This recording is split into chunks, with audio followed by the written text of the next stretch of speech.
Ladies and gentlemen, let me tell you something that changed my life, something real simple. Focus on yourself. Let them go. One of the biggest things holding people back in life is their attachment to those who already chose to walk away. We don't realize it at first, but every time we run after someone who left, we're turning our back on our own path. Growth requires energy. And when that energy is constantly being spent on trying to bring people back who decided to exit your life, there's little left for your own elevation. It's like watering a dead plant hoping it'll bloom again. Some people were only meant to be part of your story temporarily, and that's okay. The problem is we try to make temporary people fit into permanent roles. And in the process, we delay our own progress. You see, growth isn't comfortable. It demands sacrifice. It means accepting that not everyone who started with you is going to finish with you. And that's where a lot of people get stuck in the emotional trap of feeling abandoned, rejected, or betrayed. So instead of pushing forward, they stay behind, emotionally chasing people who've already moved on. They check their social media, replay conversations, search for closure in places that only offer confusion. And all the while, life is moving on without them. You have to understand this, people leave for a reason.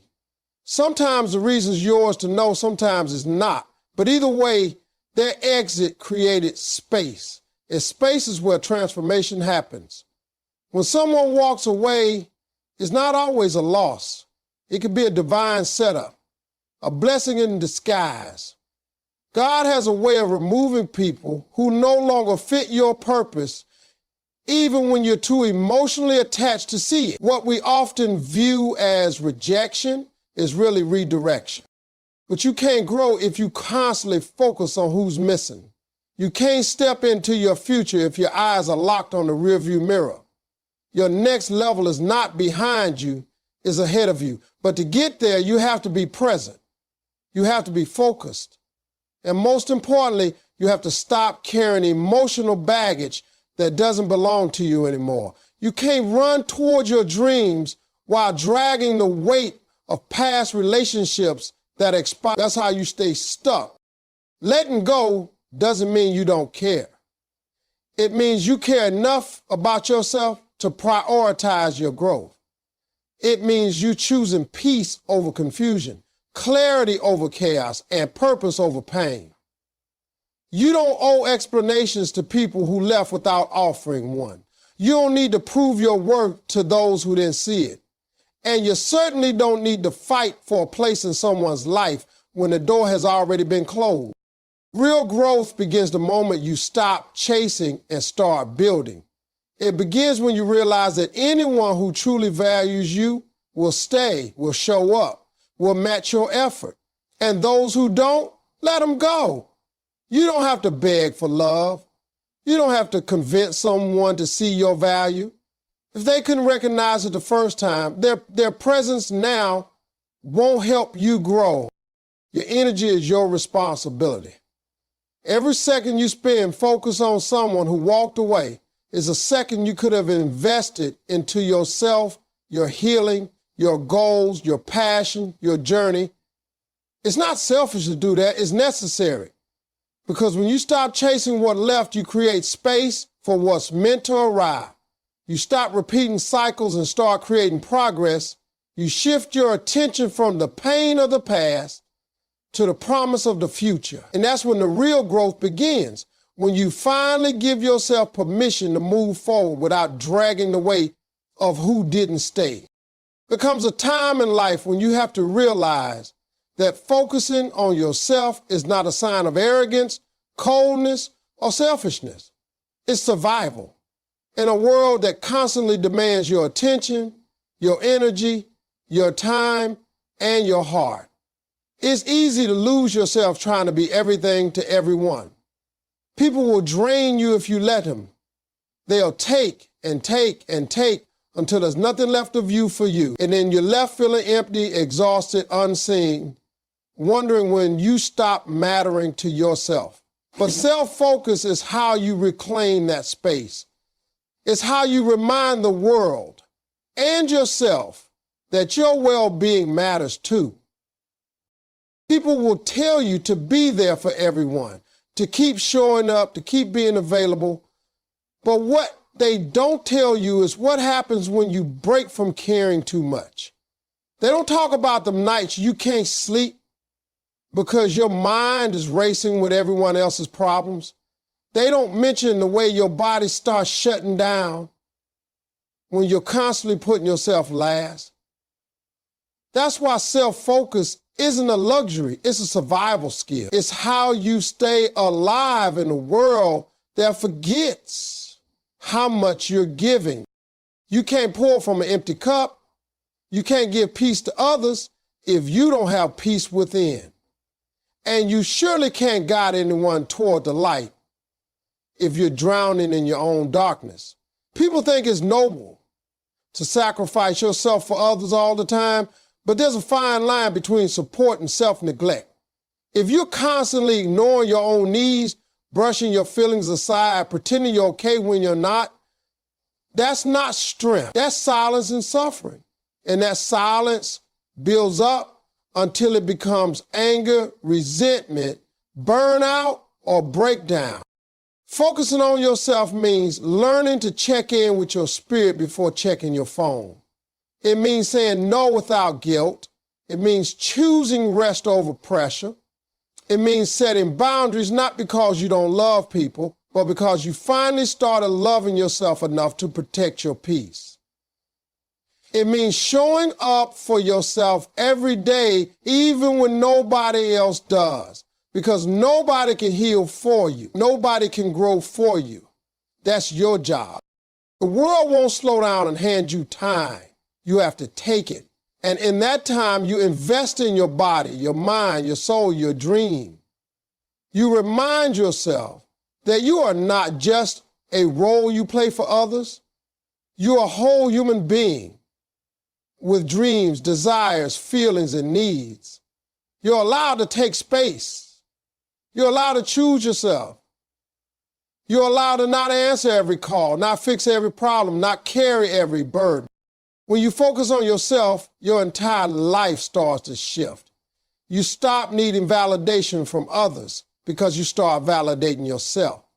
You stop looking outward for happiness because you begin creating it from within. You stop settling for crumbs in relationships because you've learned to feed yourself real love, love that starts with you.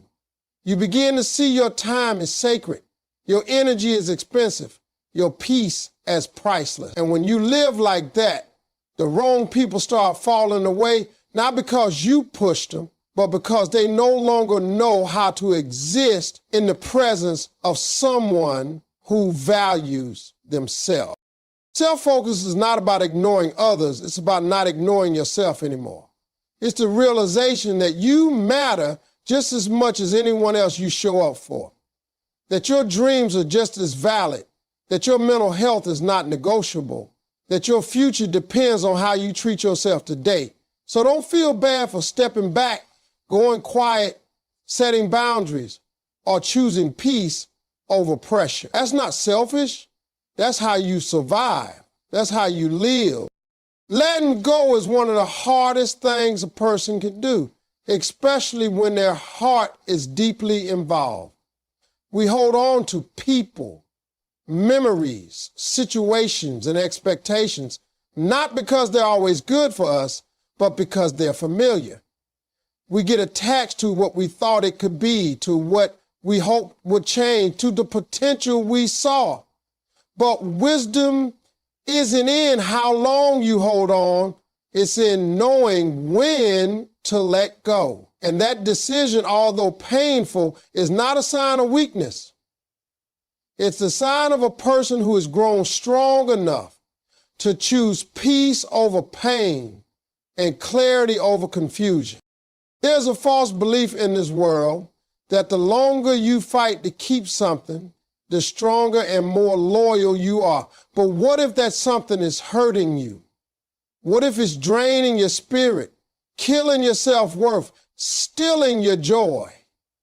At what point do you realize that real strength sometimes looks like walking away, not because you don't care, but because you finally started caring by yourself? It takes courage to say, this is not serving me anymore. It takes emotional maturity to understand that some battles aren't meant to be won. They're meant to teach you, then release you. Letting go doesn't mean you failed. It doesn't mean you've given up.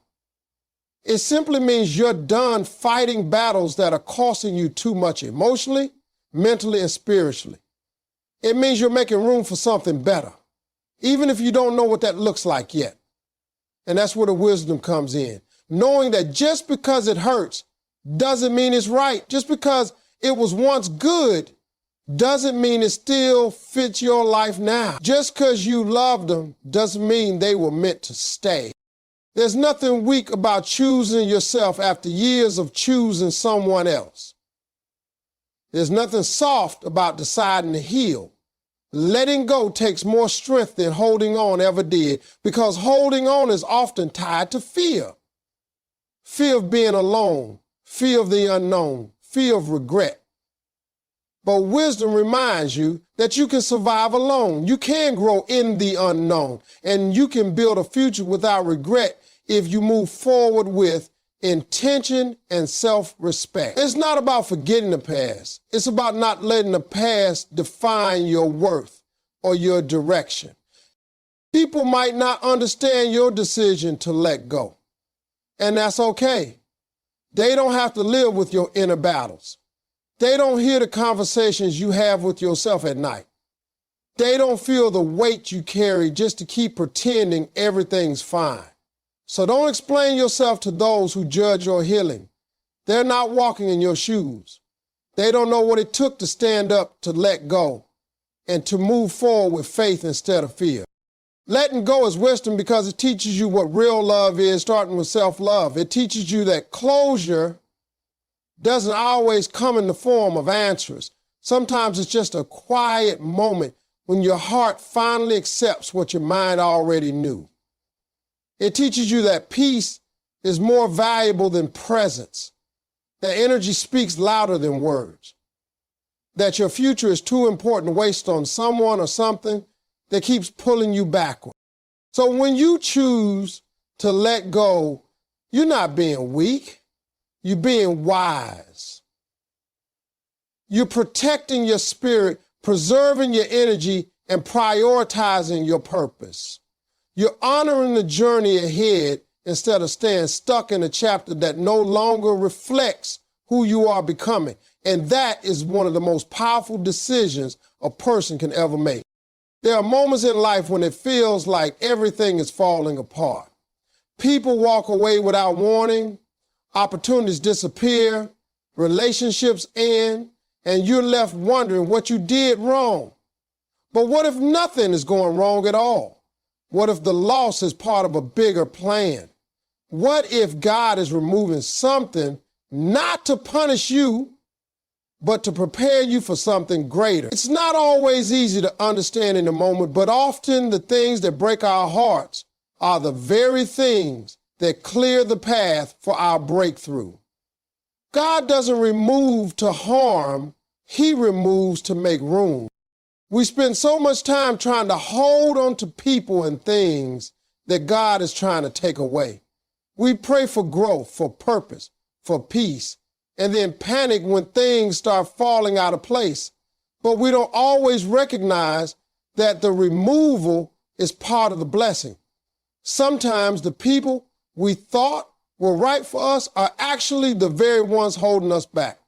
Sometimes the job we lost was the thing limiting our potential. Sometimes the rejection wasn't a setback, it was divine protection. But when you're in the middle of it, it doesn't feel like protection. It feels like pain. That's why trusting the process is so important. You have to believe that every exit is followed by an entrance. Every closed door leads to a better one. Every loss is making space for something that aligns with who you're becoming. It takes faith to say, I don't know why this is happening, but I believe there's a reason. That's not easy when you're hurting, when you're confused, when you're grieving. But faith isn't about having all the answers. It's about trusting that God does even when you don't. Sometimes we delay our blessings by trying to put back what God already took away. We beg people to stay. We try to force situations to work. We chase what's familiar instead of walking toward what's meant for us. But God didn't operate in confusion. When He removes someone from your life, it's because they can't go where you're going. Their role in your story is over. Trying to rewrite the chapter won't bring peace. It'll only delay your progress. Letting go doesn't mean you failed. It means you finally decided to surrender to something higher. You have to remember that God sees the entire picture. He knows what you need before you do. And sometimes what we think we need is actually the thing blocking the real blessing. That relationship you were crying over, God saw the heartbreak coming before you did. That opportunity that slipped through your fingers, God knew it would limit your growth. That friend who changed on you, God heard the conversations you didn't. It might feel like rejection, but it's actually When you trust the process, you begin to live with more peace. You stop chasing what left. You stop fearing what's next. You start believing that everything, even the painful things, are working for your good. You realize that God's timing is better than your plans. That waiting doesn't mean wasting. That being removed from something isn't the end, it's the beginning of something new. You can't receive what's next if you're still holding on to what's gone. The faster you let go of what no longer serves you, the faster God can give you what will. So when something or someone leaves your life, don't just ask why. Ask, what is this making space for? Because that's what God does. He clears out the old so He can bring in the new. He shuts doors that no longer serve you. He disconnects you from what's comfortable to connect you with what's divine. It's not the end, it's a shift, it's a setup. It's a sign that something better is coming if you trust the process. One of the most exhausting things you can do in life is carry the weight of someone else's potential. We see their flaws, we see their struggles, and because we care, we try to fix them. We try to help, to guide, to push, to inspire. But what we don't always see right away is that not everyone wants to be helped. Not everyone is ready to change. And you can't force growth on someone who's committed to staying the same. No matter how much you love them, no matter how badly you want them to win, you cannot grow for them. You are only responsible for your own growth, your own healing, your own evolution. We sometimes confuse loyalty with responsibility. We think if I don't help them, who will? Or if I walk away, they'll fall apart. But that thinking is a trap, because what often happens is you lose yourself while trying to save someone else. You pour and pour and pour into their cup until yours is empty, and yet they remain the same. And then you wonder, why am I tired? Why am I resentful? It's because you've taken on a role that was never yours to carry. You've tried to be their answer, when that answer has to come from within them. Growth is a personal decision. Cannot be transferred, cannot be gifted, cannot be done through love alone. A person has to want it. They have to choose it. And sometimes the hardest part of loving someone is realizing that you have to let them walk their own path, even if it's filled with mistakes and delays. You can offer guidance, but you can't force direction. You can speak truth, but you can't make them listen. You can be an example, but you can't drag them into transformation. That's not your job. You were not put on this earth to fix people. You were put here to grow, to learn, to heal, to love, and yes, to help when you can, but not at the expense of your own peace. It's noble to care, but it's dangerous to sacrifice yourself in the process. You cannot build your future while constantly babysitting someone else's progress. You cannot evolve while anchoring yourself to people who refuse to move. At some point, you have to ask yourself, am I helping them grow, or am I holding myself back trying to carry them? You see, when you focus on your own growth, something powerful happens. You start creating boundaries. You start moving with purpose. You stop waiting for people to catch up. And that's not selfish.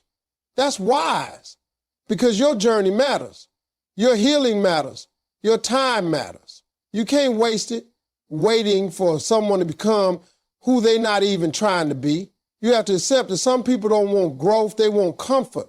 They want attention. They want someone to feel sorry for them more than they want to change. And that's not something you can fix. What you can do is rise. You can focus on your own lane. You can take responsibility for your own life. You can let go of the guilt that says you're abandoning someone just because you're choosing yourself. That's not abandonment. That's alignment. You were never meant to stay stuck just so someone else doesn't feel left behind. If they really value growth, they'd be running right next to you, not asking you to slow down. And if one day they decide to grow, they'll find their way. But it won't be because you forced them. It will be because they finally chose to. So free yourself from the pressure of being everyone's savior. Focus on becoming your best self. Not because you're better than anyone, but because you finally understand what's really in your control. You, your actions, your energy, your path. That's where your power is, and that's where your responsibility lies. Life becomes clearer when you stop looking outward for answers and start looking inward for direction.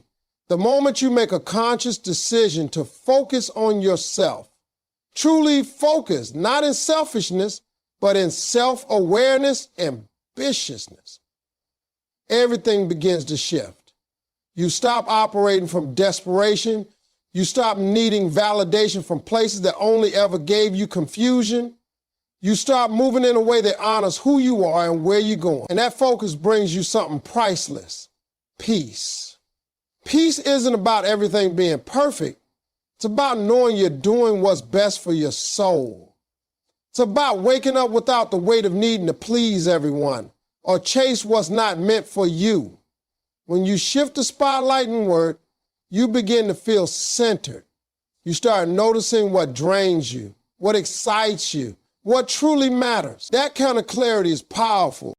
Focusing on yourself doesn't mean ignoring the world. It means showing up to it as your whole self. And when you do that, you stop reacting to chaos with chaos. You stop inviting energy that doesn't match your frequency. You start protecting your peace like it's sacred because you realize it is. You no longer tolerate noise just to avoid silence. You begin to understand that silence is where growth lives. When the world gets loud, it's your inner focus that keeps you grounded. With that focus, purpose begins to reveal itself. Purpose isn't always found in a lightning bolt moment or some grand event. Often it's found in the quiet space between letting go and leveling up. When you start living with intention, when your choices reflect your values, your actions align with your goals, and your time is invested in things that matter to you, that's when purpose starts taking shape. You stop chasing temporary highs and start building something lasting. You stop living on autopilot and begin living on purpose. Purpose doesn't mean you have all the answers, but it does mean you've stopped running in circles. It means you're no longer lost in comparison or stuck in the shadows of other people's expectations. It means you started asking deeper questions. What makes me feel alive? What drains me? What am I here to do even if nobody's watching? These are the questions that lead to power. Not power over others, but power over yourself. The ability to choose, to grow, to evolve. That is real power. When you focus on yourself, you stop giving your power away so easily. You stop handing it to people who don't value it. You stop shrinking to make others comfortable. You begin to walk into rooms differently, not because you're trying to prove anything, but because you know exactly who you are. You know what you've overcome. You know what you're building. You know that your presence is not random, it's intentional. That's not ego, that's self-awareness. The people around you can feel it too. When you focus on yourself, you start attracting different energy. People who respect your boundaries, not test them. People who match your efforts, not drain them.